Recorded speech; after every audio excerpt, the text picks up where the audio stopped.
Halo, selamat bertemu lagi bersama saya, Afrida Yakano. Pada kesempatan kali ini, saya akan sharing kepada kalian tentang menulis proposal skripsi bab 1 pendahuluan. Jadi ada 3 bab proposal skripsi, bab 1 pendahuluan, kemudian bab kedua adalah landasan teori, bab ketiga adalah metode penelitian. Nah, nanti video untuk bab kedua dan bab ketiga akan menyusul. Ya, untuk kesempatan kali ini kita bahas dulu untuk bab yang pertama, bab pendahuluan. Nah, disimak dengan baik ya. Semoga bermanfaat buat kalian semua.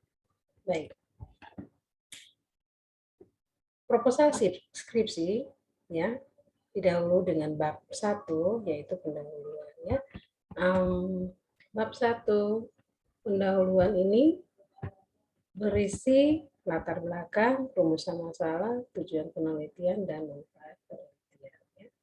Jadi ada 4 bagian yang akan kalian tulis. Ya. Nah, untuk bagian latar belakang, saya punya video khusus juga tentang bagaimana cara menulis latar belakang, dan kalian bisa melihat itu video tersebut. Ya. Nah, latar belakang merupakan bagian yang penting karena berisi informasi tentang kajian yang akan dilakukan, mengapa kajian perlu dilakukan, serta informasi fenomena yang sedang terjadi, sehingga menarik untuk dikaji. Jadi berisi informasi-informasi yang mengapa kalian tertarik untuk mengkaji penelitian tersebut. Ya. Kemudian ada informasi-informasi yang secara ilmiah, ya. Kemudian misalnya ada pertentangan-pertentangan yang terjadi dan itu menarik untuk diteliti mengapa terjadi fenomena tersebut misalnya. Ya. Dan di dalam latar belakang itu biasanya disusun dari hal umum kemudian ke hal khusus. Ya, contohnya misalnya membahas secara global, ya, hal-hal yang kalian kaji itu secara global, kemudian kaji secara nasional, ya, kemudian khusus untuk misalnya kita di Papua, ya, jadi bahas tentang Papua, kemudian tempat khusus di mana kalian meneliti, ya. Ya, misalnya kalau kalian meneliti misalnya di Kota Jayapura, berarti bagaimana keadaan di Kota Jayapura, ya, Papua pada umumnya, kemudian di Kota Jayapura, seperti itu, ya. Jadi susunannya seperti itu, ya. Dan kalian menulisnya harus memulai, ya. Kemudian satu hal yang ingin saya sampaikan juga bahwa kalian harus percaya diri, ya. Percaya diri tidak mudah untuk copy paste punya kakak tingkat kalian atau orang lain. Kalian harus benar-benar percaya diri, ya, apa yang harus saya lakukan untuk bisa mewujudkan keinginan saya untuk meneliti objek penelitian yang sudah saya tentukan atau saya senangi itu, ya, bisa wujud dengan kerja keras saya sendiri, ya. Jadi ada caranya untuk mengutip, ya. Jadi tidak copy paste punya proposal proposal skripsi punya teman atau punya keluarga dan lain sebagainya, atau bahkan mengambil secara utuh di internet, ya. Ada yang dimasukkan di internet kemudian di copy paste seluruhnya, kemudian itu kurang bagus, ya. Itu melanggar etika, tidak sopan, ya. Untuk itu kalian kalau membaca boleh saja membaca, ya, tetapi tetap ide kalian yang kalian tulis, ya.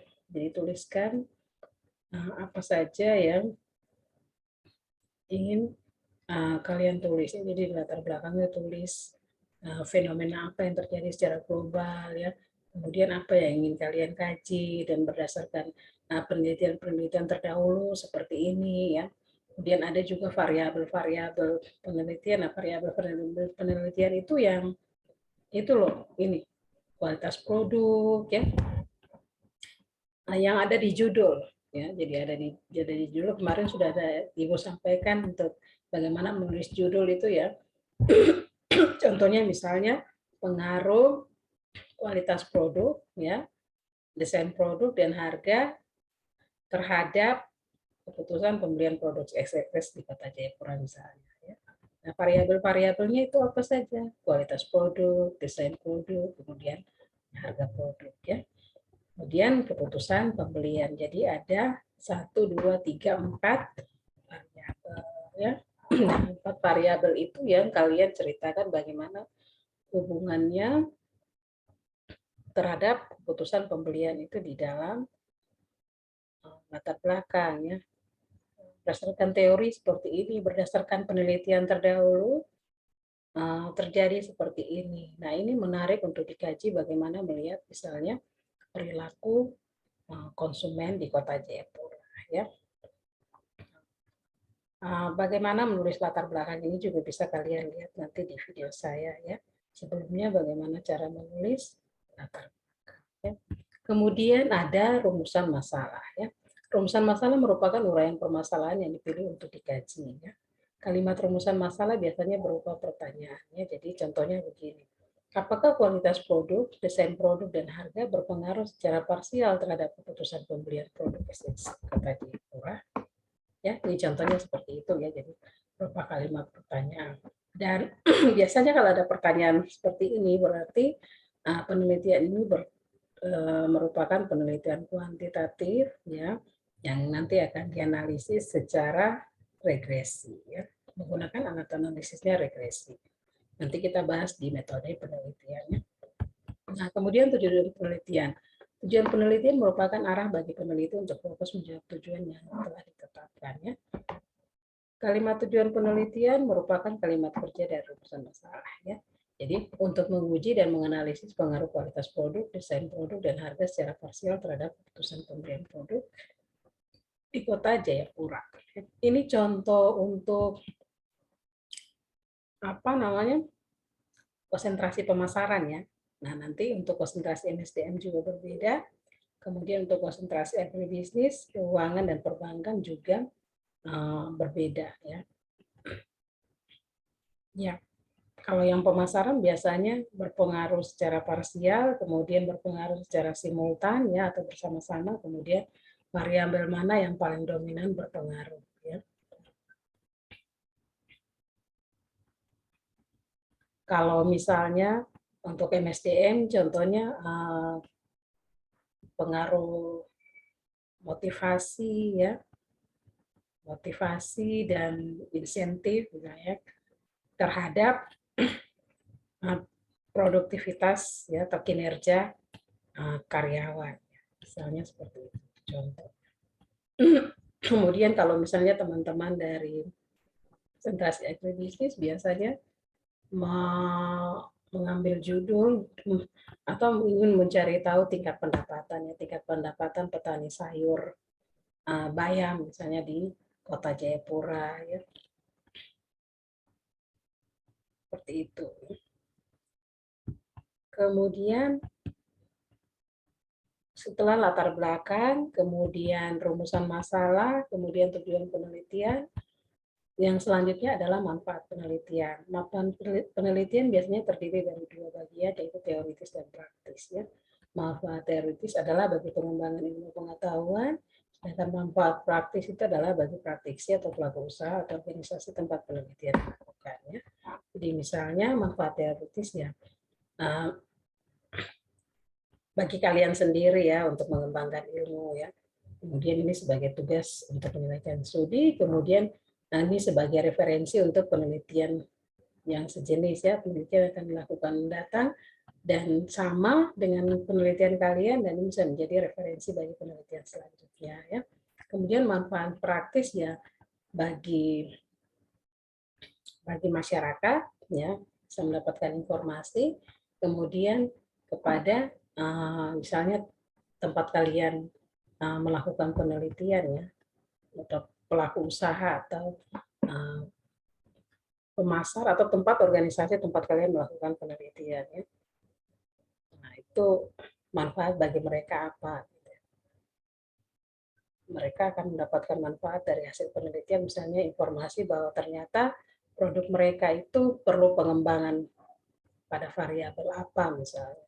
Kalau misalnya kita punya contoh misalnya untuk pengaruh kualitas produk, desain produk, dan harga, kemudian ternyata yang paling dominan berpengaruh adalah misalnya kualitas produk, ya berarti mereka harus meningkatkan, mereka bagus kualitas produknya ya.